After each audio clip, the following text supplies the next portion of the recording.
안녕하십니까. 맨눈으로 팩트에 근거해서 세상의 흐름을 읽어드리는 Y타임스 정세 분석의 주부길입니다. 오늘은 북한 소식입니다.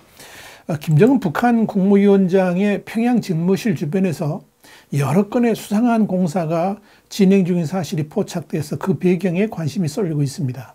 미국의 북한 전문 매체인 38로스는 미국 시간으로 지난 21일 북한 지도층 동향을 집중적으로 다루는 이 38로스 NK 리더십 워치 홈페이지에 지난 5월 22일 이후에 촬영된 구글 어스 사진을 분석한 관련 보고서를 올렸고, 이거를 자유아시아 방송 RFA가 25일 보도를 하면서 알려졌습니다.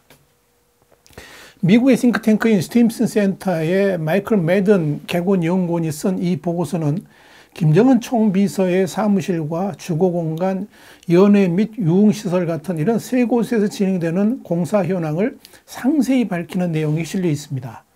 이에 따르면 이 평양의 김정을 비롯한 북한의 고위층들이 일하고 또 거주하는 VIP 거주 및 생활 공간에 대한 공사가 계속 중이고, 일부는 완성된 모습이 인공위성에 포착됐습니다. 여기서 주목할 것은 평양의 중심부에 있는 김정은의 집무실, 이걸 15호 관제라고 그러죠. 이 15호 관제를 중심으로 해가지고 고급 건물을 짓는다든지 또 지하망을 확충하는 공사 등이 진행 중이라는 점입니다.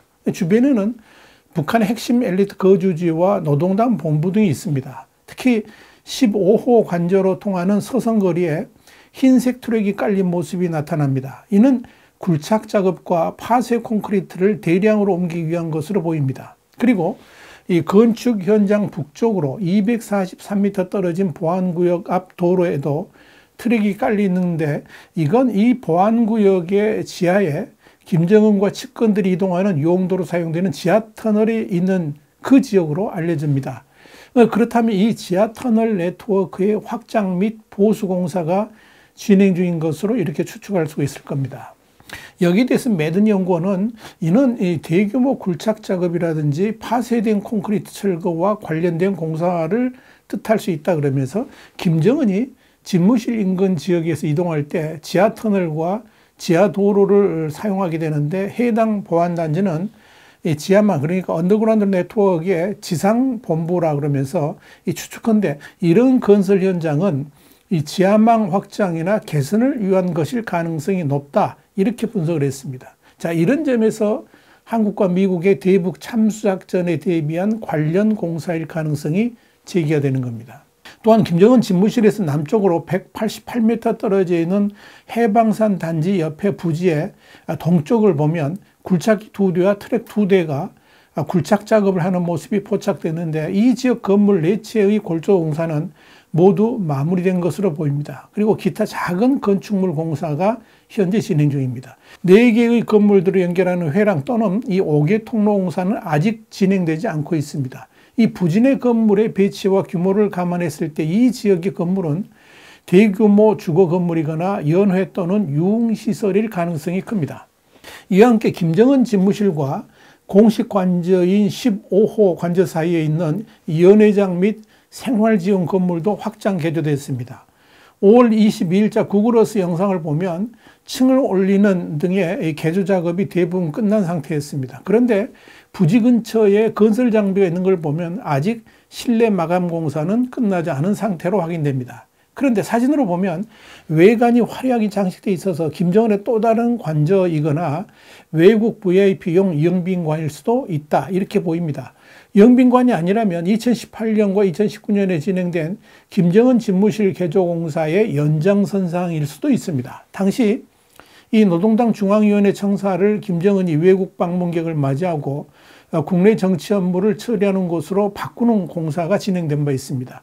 이곳과 가까운 곳에 3년 뒤에 영빈관을 건설하는 것은 주요 건물 개조 계획에 따른 것으로 보입니다. 또 김정은 집무실에서 99m 떨어진 16호 관제의 경비 및 지원 건물 단지에서도 공사가 진행 중입니다. 이곳에는 회의실과 김정은 및 핵심 엘리트들이 사용하는 컴퓨터와 통신 기반 시설이 있는 것으로 알려져 있습니다.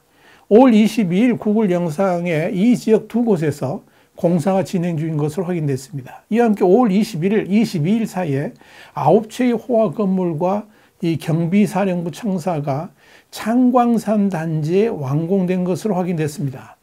이 창광산 단지는 해방산 거리 북쪽, 창광거리 서쪽에 노동당 중앙위원 거주형 아파트 건물 뒤에 위치해 있습니다. 이 창광산 단지는 2021년까지 김정은 가족이 사는 지역이었습니다.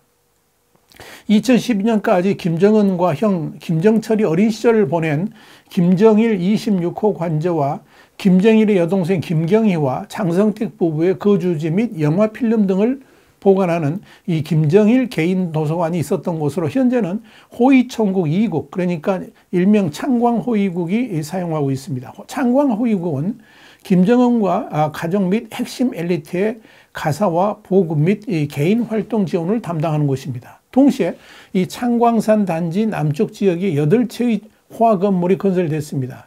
그 중에 5채는 남서쪽에 있습니다. 5월 22일자 구글 영상에 이들 건물 옆에 3개에서 5채 정도의 건물을 추가로 지을 수 있는 공터가 보입니다. 그리고 이 창광산 단지 남쪽 중앙부 진입로 건너편으로 3채의 새로 신축된 호화 건물이 있습니다. 단지 안쪽으로는 복잡하고 화려하게 장식된 대형 호화 건물이 있습니다. 이 건물은 26호 관저와 창광산 호위국 건물들 사이에 위치해 있습니다. 물론 이 창광산 단지 건물들이 모두 주거용은 아닐 수도 있을 겁니다. 그중 한 곳은 이곳에 거주하는 엘리트들이 사용하는 연회 또는 유흥장일 수도 있습니다.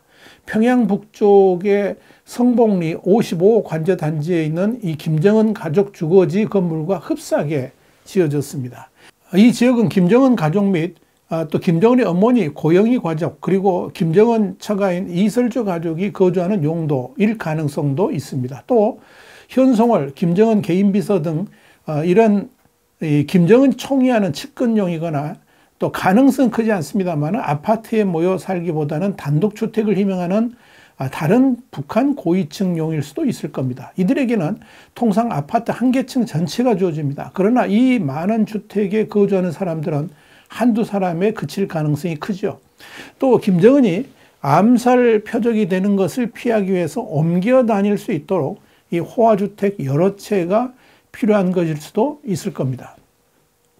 이렇게 공사가 진행 중인 서성거리 중심부는 중앙당 각 부처 사무실이 있는 청사들이 밀집해 있기 때문에 1980년대부터 일반인의 출입이 금지되어 있습니다. 여기에 대해서 메이든 연구원은 이 참수작전을 우려해서 지은 건물들일 수 있다 이렇게 관측을 했습니다. 이는 한미의 특수부대가 기습할 경우에 김정은이 어디에 있는지 혼선을 주기 위한 용도일 가능성을 뜻합니다. 북한 김정은은 지금 7차 핵실험 카드를 놓고 계속 만지작거리고 있죠. 그러나 이 핵실험을 강행했을 경우에 그 파장이 워낙 크다는 점에서 쉽게 결단을 내리지 못하고 있는 것으로 보입니다. 특히 이 남쪽의 윤석열 정부가 과거와 같이 호락호락하지 않은 데다가 미국의 강력한 경고가 이어지면서 핵실험을 해봤자 실익이 없을 수 있다는 판단에서 지난 5월부터 사실상 준비를 마쳤음에도 아직 행동으로 옮기지 못하고 있는 것으로 보입니다.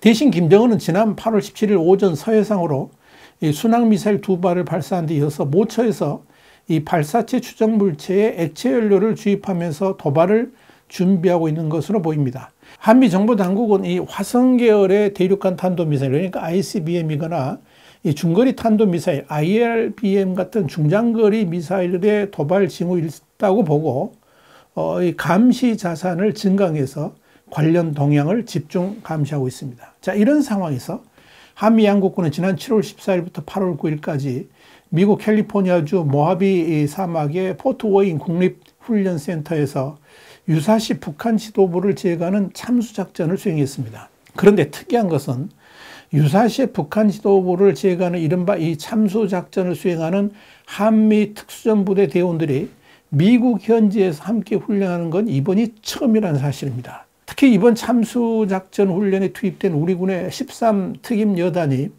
유사시의 북한 지도부 제거 목적으로 창설된 부대라는 점이 눈길을 끕니다.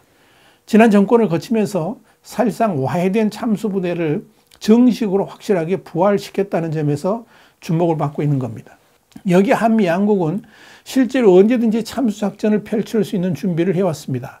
미군은 그동안에 사용해오던 이 아파치 롱보우 헬기 대신에 출력이 향상된 신형 엔진을 장착해서 기동성이 대폭 향상됐고 헬기 자체의 소음도 감소해서 보다 은밀한 작전이 가능한 것으로 평가받고 있는 아파치 가디언을 평택에 배치를 했습니다. 당연히 주한미군 2사단 소속의 항공대대가 이 참수작전용 무인기로 불리는 그레이 이글도 배치를 완료했습니다.